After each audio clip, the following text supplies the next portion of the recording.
This is one of the most popular cars in the world. The Volkswagen Golf has sold over 30 million units since 1974, and this is the Golf R-Line Final Edition. And it's one of just 150 that have been plucked off the line and hand-painted in one of 3 special colours to celebrate the end of the Generation 7.5. But is this really the end of the line for the R-Line? Of course not. The new 8th generation was released in Europe at the end of last year, and it's on its way to Australia soon. Priced from $57,990, this is the farewell to the Golf 7.5, which was released back in 2016, and you get a hell of a lot of gear for the money. There's colour-coded bumpers with gloss black inserts, 2 dual exhaust pipes which make an awesome sound, sports diffuser on the rear bumper, darkened rear tail lights, a darker window tint and 19-inch black alloys, all to show the world that this isn't just a regular Golf. Inside, the leather is very soft and supportive. There's additional bolstering to hold you in place when you're going around corners at speed.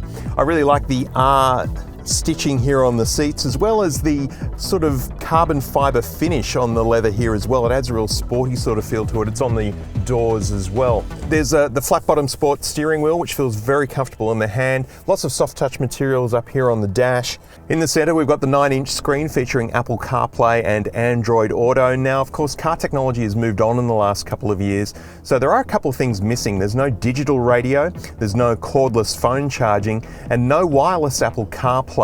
In terms of storage, it's just a little bit short on space. I mean, we've got a couple of cup holders here. There's a little cubby down here next to the wheel. Some nice deep storage bins, but that's really about it. The centre armrest here has a very small bin underneath it, but there's not a lot of room in there.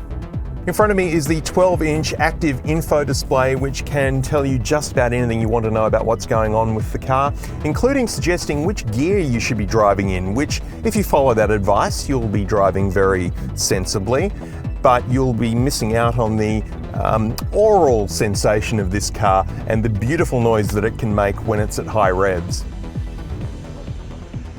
I'm sitting behind my own seating position here in the back, and I'm 190 centimetres tall. Yes, my knees are touching the seat, but it's soft leather there, so it's actually not too bad. Some car makers put a plastic shell there, which makes it really uncomfortable.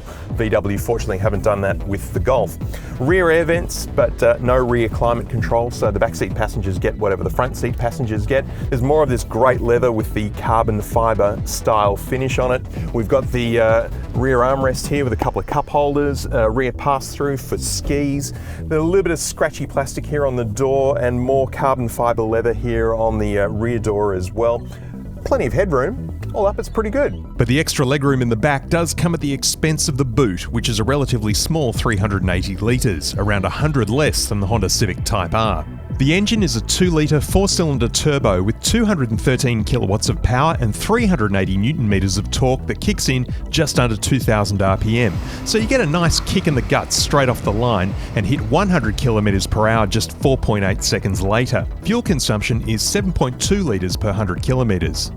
Which I think is ambitious, because you'd have to be driving very conservatively to get that kind of number. In most cars, there's not a huge difference between drive modes like comfort, eco, normal. They're all designed to kind of get you around town smoothly and quietly and comfortably. And that's largely true here too, notwithstanding the thin rubber on the 19-inch alloys and the lowered suspension.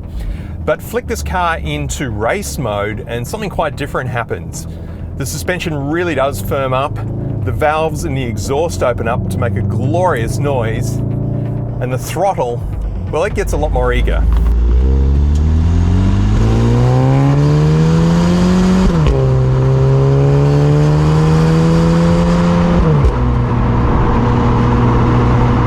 This car just loves cornering.